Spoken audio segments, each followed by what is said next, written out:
Welcome back to the swamp, my friends. Today we're going to be telling creepy tales from national parks. These stories were sent in by viewers just like you, and if you have a story that you would like to share in a future video, be sure to submit it at swampdweller.net or the email that you can find in the description down below. I'd love to share your story with everyone here in the swamp. Stories like yours to help keep this channel going. Now, let's get into these creepy stories that'll keep you up tonight.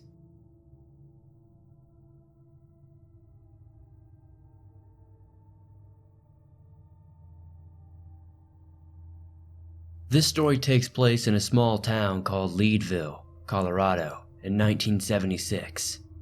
We had just relocated there from Texas, and this town was surrounded by a national forest.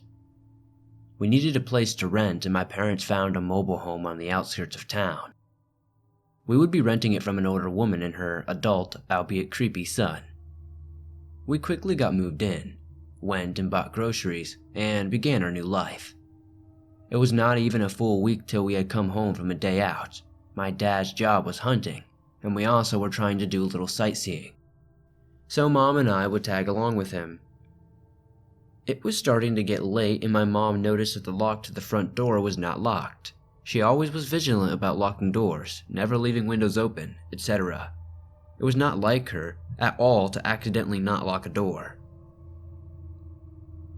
Apparently though, my dad just dismissed this as a mistake on their part, and not that someone had let themselves in. Upon inspection of the trailer, nothing had been stolen, and everything looked to be in order. My mom began to set about making us dinner. She had poured herself and me a glass of orange juice, of which I had yet to take a sip because I was, distracted by something else. She then pulled out some milk as well, maybe to mash potatoes with, I'm not sure. But when she poured the milk, it looked like it was curdling and not right. This whole time she had been drinking her juice, that is when she started feeling dizzy and unwell. She then grabbed the glass she poured me and tossed it into the sink. She yelled to my dad that something was wrong and she felt bad, and that she needed to get to the hospital quickly. We got in our van and drove off. I do remember her seeming to sort of fade in and out of consciousness. I remember being upset and I was crying some. We got to the emergency room. She had enough strength to say that she believed that she had been poisoned, and then they took her off to where they pumped her stomach. As my mom was getting evaluated to see if she could be released and Dad filing out paperwork, the nurse asked for their address. When my dad gave the address, the lady had this look of shock and horror on her face. She then advised my parents to try to move as soon as possible because everyone in town had bad feelings about the woman and her son.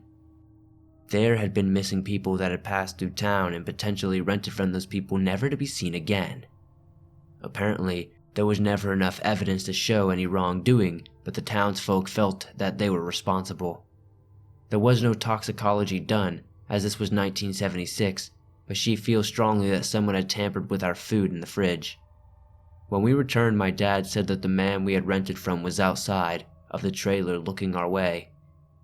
Keep in mind, by now, it would have been the wee hours of the morning. My dad said he grabbed a change of clothes for us all, loaded the van, and tried to just get out of there as fast as possible. Apparently the guy walked over as my dad was loading up, asking if there was a problem. My dad said the guy had a rifle slung over his shoulder. When my dad mentioned why he had a rifle, he said something about skunks or pest wildlife. My dad said that he would be coming back tomorrow to get the rest of our stuff and was no longer renting. My dad said the guy looked very angry, asked why. My dad said that he and my mom decided to move into town rather than be as far as we were. We were about only 15 minutes away though, but, it's a good excuse anyway. The guy looked inside the van, commented on me and my mom asleep, then said he would not be returning their rent or deposit. My dad said fine, whatever, and then got in and drove us to a motel for the remainder of the night. We went back the next day, and it was then obvious that all of our stuff had been looked through. Again, door left unlocked. Nothing was stolen, but clearly had been looked through. My parents threw out all the groceries they had purchased and gathered all of our stuff, Luckily, we found a small apartment in the downtown area. We never really talked about this again, and when I became an adult, I didn't really look into it much until recently.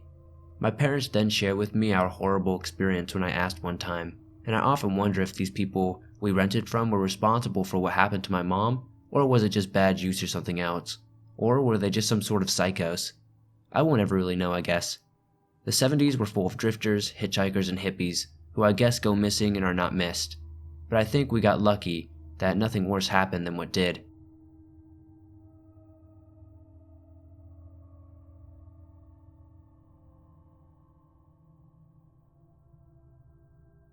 I live near a very large, very popular national park. Locals here, like myself, are pretty aware of the ongoings here. Strange sounds, strange creatures, and strange disappearances. I have dealt with these myself in the past on hikes and even just relaxing in the park. Here is one that still freaks me out to this day. I was at my grandma's house that's deep in the boonies. The only road that goes there is this gravel road that is pretty much washed away, so without a good car you're not getting up there anyways. My cousins lived in a trailer with their moms right below my grandma's.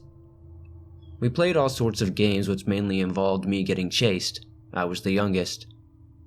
My grandma was in the hospital with my aunt, so our older cousin, who I'll name D, had to watch us. D was and still is the only cousin that's older than us that we still hold in high regard.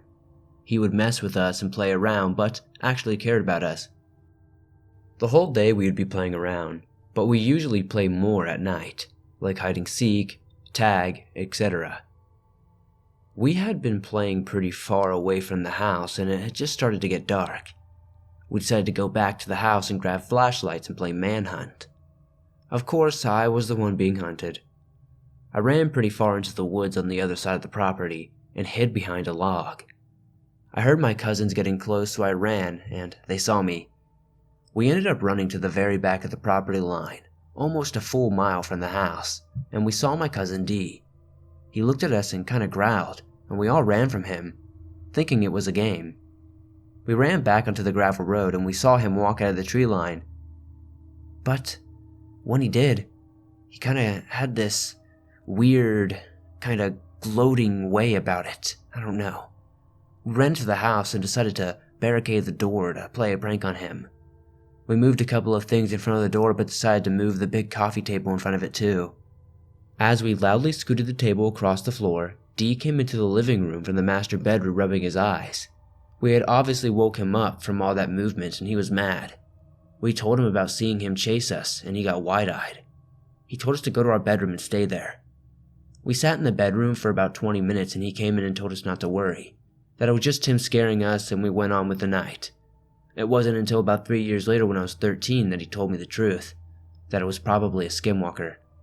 He told me that he's dealt with it more than one time, and when he was our age, he told me his story. Which I may share as well someday, depending on how far this goes, I guess. This is of course just one story. I have quite a few more. Be careful out in those national parks. There's just something out there.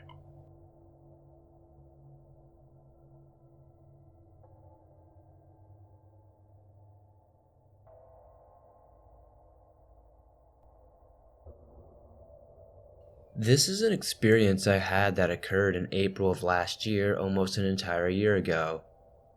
My mother is a traveling nurse and often gets assignments in Alaska and other less populated states, so I usually travel 3 to 4 times a year to go see her. This was my first time going to see her in Alaska. She was staying in Fairbanks for 3 months. While she was at work, I would take her rental car and explore Fairbanks and the neighboring areas and towns.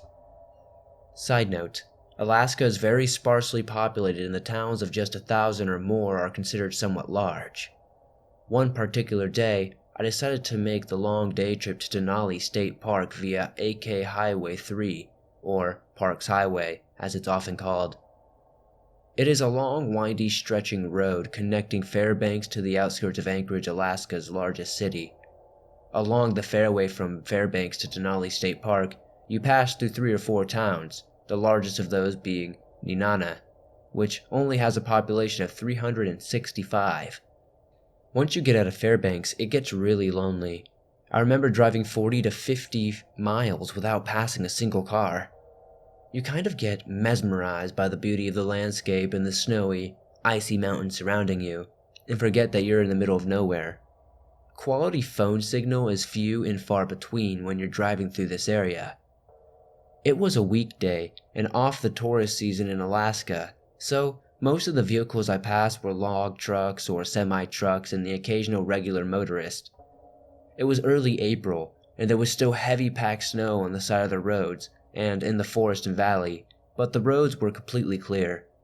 From Fairbanks to Denali National Park, it is a 4 to 5 hour drive depending on road conditions. My main goal was to see Mount McKinley, the tallest mountain in North America. I hadn't really researched much of how to see it, but it was harder to see it in April than the summer months. There is a road that leads into the national park where you can see a view of Mount McKinley, but I had passed it not knowing whether the conditions were good or not. I had looked on Google Maps and it showed there was something like a scenic view or overlook that you see on the American interstate sometimes. I assumed you may be able to see Mount McKinley from there. If you go on Google Maps, it is across from Byers Lake Campground. The campground appeared to be closed or desolate, but there were no gates or anything from stopping me to enter that point. It was at this point that I completely lost cell reception and my GPS on my phone wasn't working. As I pulled into the campground area, there were probably 16 to 24 inches of snow on some of the roads there. Some of the roads had been plowed, so I assumed there had been people visiting, but there were no cars or anyone in sight. There are a bunch of winding roads that almost resemble a maze that lead to a dead end. Now, for the entire 4+ hours I had been driving, not once did I have any uneasy or bad feelings. When I am usually in desolate areas, especially the desert, I have really bad vibes, but it wasn't like this in Alaska for some reason. That had changed about 30 seconds into entering the campground area. Maybe it was the fact that I was turning into some abandoned campground, or the fact that I am completely lost with no cell reception, but something didn't sit right with me. But I was determined to see Mount McKinley, and I was trying to focus on that and finding a good place to take some cool pictures. I had drove down these winding roads and hit dead ends, and then suddenly it started to get really cloudy. I was getting more frustrated at not finding a good area to take some pictures, and then I realized I was lost. It is not far at all from the main highway, but I was lost. I started to get really confused about exactly where I was, and my GPS wasn't working. So I started to panic a little. I made my way down this dirt road to the lake and there was a large opening. My bad feelings went away temporarily because of the view. It was so beautiful. The lake was completely frozen and behind it in the background was a small snowy mountain. The scene was just something straight out of National Geographic magazine, so I stepped out to take some pictures. I stood there for a few minutes just admiring the beauty of the Alaskan wilderness and was looking at my pictures to see if they were good when I heard this scream in the distance. It was a close scream, but it sounded muffled, almost like something was able to control the volume of their voice to make it seem far away, but in reality, it was close. My heart started racing as I looked around to try and find what it was. Everything in my body was telling me to book it for the car and find the way out, but I just stood there confused and kind of scared. I felt like I was being watched and all the hair stood up on my arm. I was wondering if it was a bobcat or a mountain lion, because they are often mistaken for women screaming. I look out the far side of the lake and see this person wearing a light orange jacket and jeans. They had a green beanie on their head. I waved at them and they waved back immediately. Then this overwhelming feeling of dread and terror entered my body. I was wearing a light orange jacket, jeans, and a green beanie. The person had brown skin like me. I'm half Filipino and half white. I couldn't make out the facial features, but I feel like I could see black hair sticking out of the beanie, which is the color of my hair. I just stand there for a few seconds, frozen in shock and fear, and then I noped the heck right out of there. I hightailed it up the hill to my car and basically did a donut in the snow, spinning tires trying to get out of there. I started panicking and was trying to find the exit. I saw a sign that was almost completely covered in snow, but had an arrow pointing to the left, and I came out to the first part of the campground. It was a bathroom facility and an office, and it had a Veterans Memorial statue. There was this white owl just perched on top of it, staring at me with its head just sideways, like bending over. I found the way out and sped the entire way back to Fairbanks, checking my rearview mirror every 10 seconds. I do not really know what to make of the situation. As I entered civilization, I came back down and didn't really have any other weird experiences in Alaska. I've considered the thought of it being a skinwalker or an aswang, which is Filipino shapeshifter in folklore, but I'm not sure.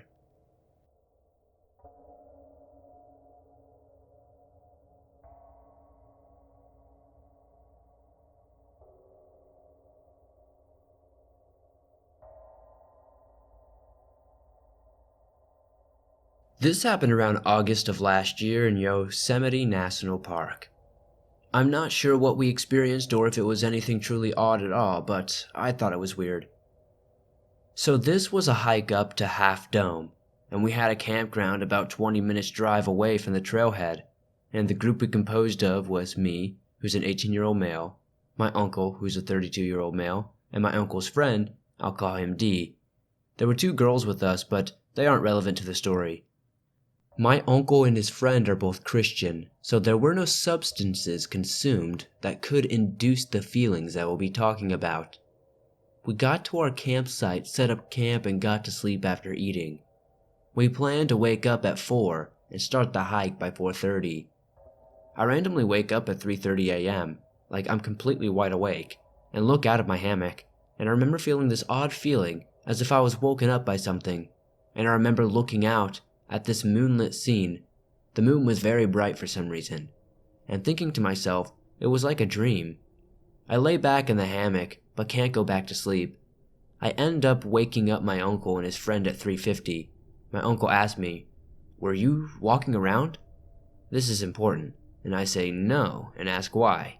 He says he woke up for some reason and could hear someone walking around. Not like an animal, but a person. Huh, I say, that's weird, and we brush it off. We get to the trailhead at around 4:30, and as everyone is unloading from the car, D says he's going to use the bathroom, which there are a couple of them before the trailhead. I walk behind him for some time before falling behind and waiting for my uncle who forgot something in the car. The short straight road from the parking lot runs directly into a T intersection with the road to the trailhead, and the bathroom is directly across from the intersection through a little field. Those who have been there know what I'm talking about. We get to the intersection and wait for D to come out of the bathroom. We wait for about 10 minutes before I go and check the bathroom. He isn't there. I get back to my uncle and tell him that. He says weird, maybe he went back to the car or something, and we decided to wait a bit more. By 5:10 we begin to worry. My uncle goes back to check the car while I wait at the intersection to make sure we don't miss him if he went down the road away from the trailhead. My uncle returns, says he isn't there either. We decide maybe he went up to the trailhead without us for some reason, and walk up, and about 10 minutes later, we still haven't found him. He isn't there either. We are kind of baffled now, because there are no logical places he would go. I decided to run back and check the car and the bathroom again. I meet him halfway before I get to the intersection. He is sweaty and disheveled, with a weird look in his eyes. I say, "Where have you been?" He says he went to the bathroom, and when he got back to the intersection, we weren't there, and he just assumed we went to the trailhead and started walking, and then he met me. I say, "What do you mean? We waited at the intersection for half an hour, checked the car, the bathroom, the trailhead, and you weren't there." He says, "Well, I don't know. I went to the bathroom." He then asked me where my uncle is. I say at the trailhead. He then asked me. I'll tell him again, and note that it was weird he asked me twice. As we're crossing the bridge to the trailhead, he sees a light off the riverbank and exclaims, "Oh, maybe that's him." And I just look at him and keep walking. I thought his behavior was very strange, like he wasn't thinking straight. We finally get on with the hike, and then it goes by as normal, except that we seem to keep losing things, such as my uncle's small red flashlight, one of the girl's gloves, a water bottle, etc. It's like we just simply forgot about the items and couldn't remember where we could have left them. On the way back it got dark and we turned on our flashlights, and as we near the end of the hike, after the 2 waterfalls, it begins to seem as if we've been walking for far too long. My uncle also confirms this, asking me, "Doesn't it seem like it's taking way longer to get back?" I say, "Yeah, I was just thinking that." We keep walking, but it still seems like we're making way too many steps and not making any progress. I've been on that trail many times, and I was walking and I couldn't spot any familiar landmarks. It was weird. There was this odd feeling in the air, sort of like a slight menacing feeling. It's hard to describe. I remember thinking it feels like the woods are alive. We remarked 3 more times about how long the hike is taking and began to laugh at it because it felt so ridiculous. After a bit, we finally and suddenly found ourselves on the final stretch and make it back to the car. Now all of this seemed odd at the time, but I just brushed it off. I only realized how weird those events felt after we got home, and my aunt asked my uncle, "Were you camping?" And he says, "Yeah, how'd you know?" As we didn't tell them where we were going, as it was kind of last minute. She says that she had an odd dream, where she sees my uncle in a tent in a forest somewhere, and someone is outside of his tent. She says she couldn't see who it was, but she knew that there was a presence there. She says she woke up at around 3 and had a strong urge to pray for him, and she did. My uncle kind of looks at me after that like, "Are you hearing this?" I honestly don't know what to make of all of this, but I wanted to share this here, and hopefully maybe somebody can share an opinion on what happened.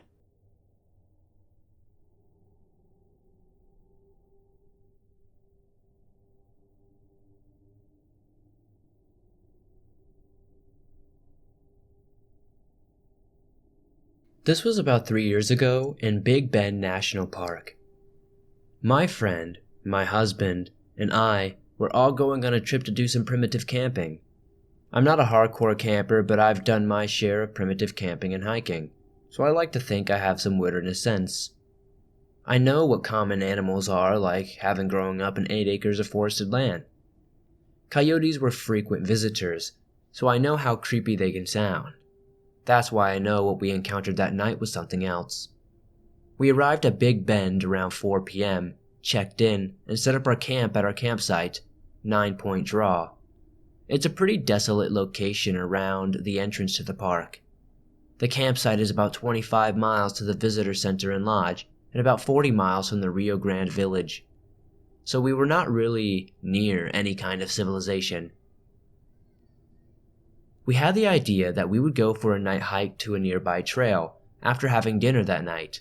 So in preparation, I decided to scout out a trail from our campsite. The terrain in this part of the camp is totally flat desert with some ground vegetation, so we thought it would be an easy route for our campsite to the trail. The trek from our campsite was not difficult, but as an added precaution I put up rock piles for us to follow that night. After dinner, we decided to head out at around 10 p.m. The first 10 minutes were pretty uneventful. We were all in good spirits. Suddenly, we hear a scuttling noise from about 50 feet behind us. Having been used to animal noises at night, we wrote it off as a critter. A few minutes later, we heard the same noises a bit closer, sounding like a bigger animal. There are black bears here, but we weren't in the area that they're normally sighted. Like I said, the landscape was wide open and we didn't see anything with our flashlights. We were a bit uneasy, but willing to go on. The rock piles had been doing a good job of leading in the right direction. All at once I stopped, feeling absolute terror. It's an indescribable feeling. I see many others reference this feeling, but it's so true. I knew we were in danger. I just didn't know why. I looked to my friend and my husband, who both looked terrified as well. There was no sound, no wind, and then in an instant, the most inhuman scream erupted, seemingly all around us. We all froze for what felt like minutes, but I'm sure it was just seconds. I don't remember making the decision to run back, but the next thing I remember we were all running. We had made it pretty far out. Even though I thought I was running in the direction of our camp, I remember scanning for the rock piles. I remember not being able to find Eddie and almost turning back thinking we were heading in the wrong direction, but had this instinct not to. We made it to a rather large rock I knew was on the route back to the campsite. I also remembered putting a rock pile beside the rock. I went to check if it was there to make sure we were headed back to our campsite. The rocks were still there, but they had been knocked over. This set off all the alarms, and I told my friend and my husband that we had to get back to the camp as soon as possible. We made it back a few minutes later, and by the time I was back, I was entirely freaked out and didn't want to stay anymore. I think my husband was as well, but my friend convinced us that it was just wildlife. So we stayed in the tent that night. I don't know if it was connected, but there was scuttling and footsteps around the tent all night. Either way, I did not sleep. We did not do any more primitive hiking that trip and opted instead for a campsite in one of the community camps. I've never felt that feeling before or since, and I've been in the woods at night plenty of times. The next day I went out to check if all the rock piles had been knocked down, and they had. I don't think an animal would deliberately go around knocking over the markers. That's what really makes me think it was sentient. I don't know what it was, but I don't want to know, and I'm glad we made it out.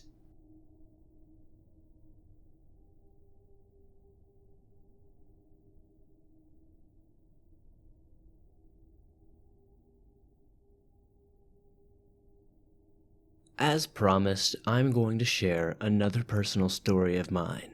Just to preface this isn't written down, this isn't me narrating, this is just me sharing one of my personal stories off the top of my head. And seeing as this is a national park video, I do have a national park story of my own. Well, technically it's a national forest, but I guess it's kind of the same thing. I was in the Daniel Boone National Forest with my little brother one day, and it was towards the end of the day. We were at this place where it's like a little bridge almost, and you could see like across this little creek, and there's like these bushes on the other side. And I remember just sitting there looking at it and getting ready to go walk to the entrance to meet our parents and get ready to go home and stuff. As we're looking there, my brother is throwing rocks across, trying to get them all the way across the creek. And I remember just seeing a set of eyes kind of just shine all of a sudden. And I was like, okay, that's kind of weird. I didn't think anything of it. But then I noticed that there was another set of eyes not too far away from that one. And I was like, okay, that's a little creepy. Maybe it's just some cats or something. Maybe it's something in the woods. Who knows, right? At this point, I have heard coyotes a million times living out in the middle of nowhere. I had seen them personally a ton of times, but I've never really been close to them, Never been like face to face or even, 50 to 100 feet away from them like we are at this point. Then I noticed that there's probably 6 or 7 sets of eyes glowing in the sunset light there. And I'm like, well, this is kind of weird.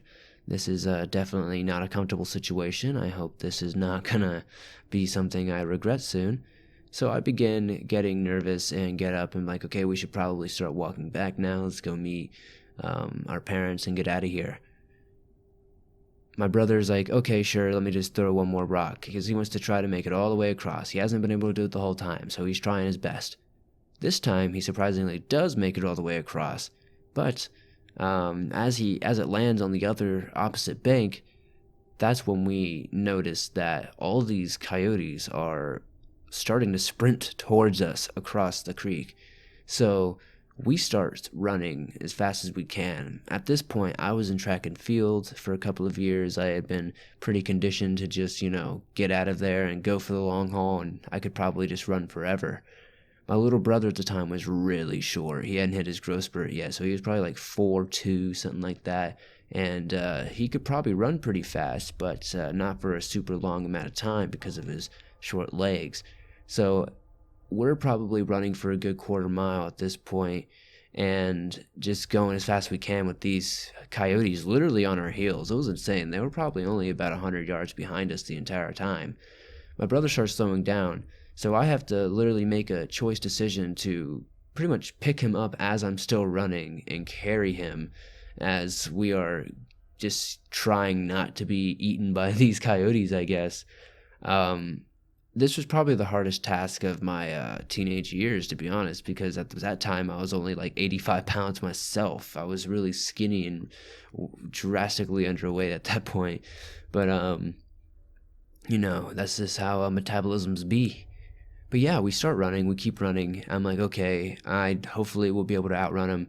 It quickly becomes apparent that I'm not going to be, especially, carrying my brother. So I have to set him down, and I pick up this big stick that I happen to see on the ground, and I just start swinging this thing towards these freaking coyotes as they get close. And luckily enough, this is where the story, you think would climax and be super creepy, but gets better. As I'm swinging this branch, I'm like screaming on the top of my lungs, like, hey, like I'm for some reason doing something you would do to a bear. I don't know, but I'm just trying to scare them off, make me seem like I'm nothing to be messed with. And luckily, another person comes down and sees what we're doing, and they come and help me as well with another stick, and they eventually run off because they're a bunch of scaredy cats. That's how coyotes work usually. But it was a creepy encounter nonetheless. We ended up not being eaten by coyotes, and we ended up living. I hope you guys enjoyed this personal little creepy story of mine. Well, personal creepy encounter. Personally, being chased down was one of the creepiest things that's ever happened in my life.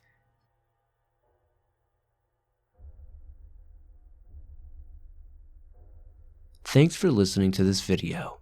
If you enjoyed these stories, please hit that like button as it helps me out a ton. If you're new to the channel, why not join us and hit the subscribe button and turn on notifications to never miss a new video, as I upload them almost every single day on all things natural and supernatural. If you have a story that you would like to share in a future video, whether it's a national park story or something else, be sure to submit it at swampdweller.net or the email you can find in the description down below. I would love to share your story with everyone here in the swamp. It's stories like yours that help keep this channel going. If you're not aware, you can download your favorite Swamp Dweller scary stories on iTunes, Spotify, Stitcher Radio, and just about every other major podcasting platform out there. Thank you guys as always for supporting the swamp the way you do. It's insane to see how many people have joined the swamp over the years. If you haven't seen yet, I recently put out a brand new shirt. You can see it under the video now. It's called King of the Swamp. Be sure to check that out. It's actually my favorite one so far.